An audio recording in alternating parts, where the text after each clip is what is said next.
This cookbook refers to the Ballstown a Pioneer's Cookbook.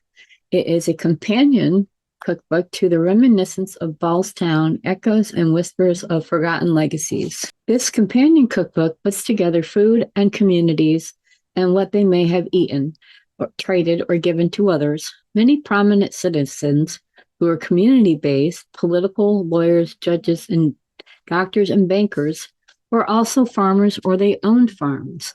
Some citizens built their own communities, such as the Bloods, who created Bloodville, but they also took care of their workers and their family that made up their small hamlet. Citizens who lived close to the springs or various creeks that weave in and out around Ballstown may have had more than just industry at their fingertips. Farmers were also traders, so they could trade or sell part of their crops for goods that they could not grow, harvest, or hunt.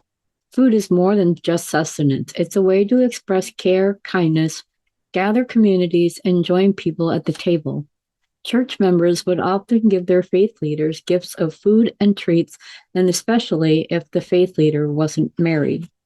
This book is a companion because it will provide links to the stories of families that sat around their table and enjoyed the fruits of their labor and gave thanks for the bounty, whatever it was, and no matter how much or how little it was. Some recipes seems like they are repeats.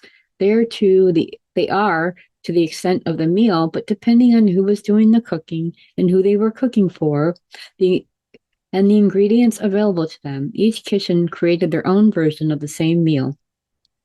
Unless someone was a bachelor or a chef in a restaurant, the cooking was always done by the women.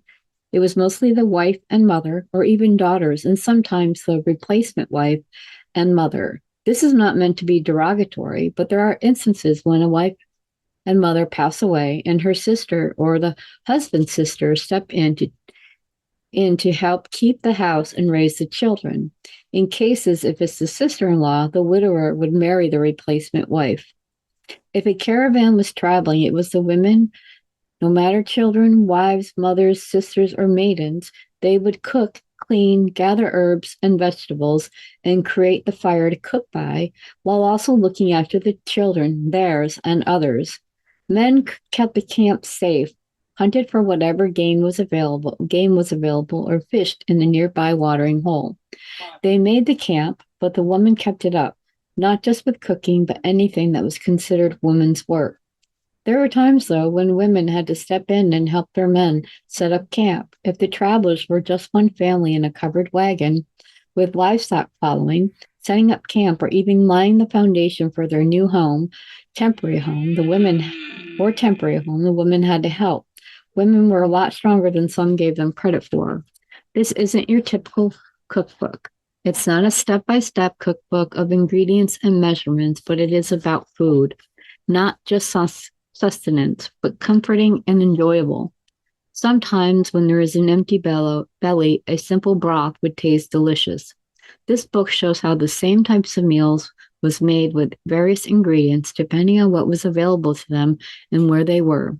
Maybe they were traveling to their ultimate home or on a trip to visit relatives.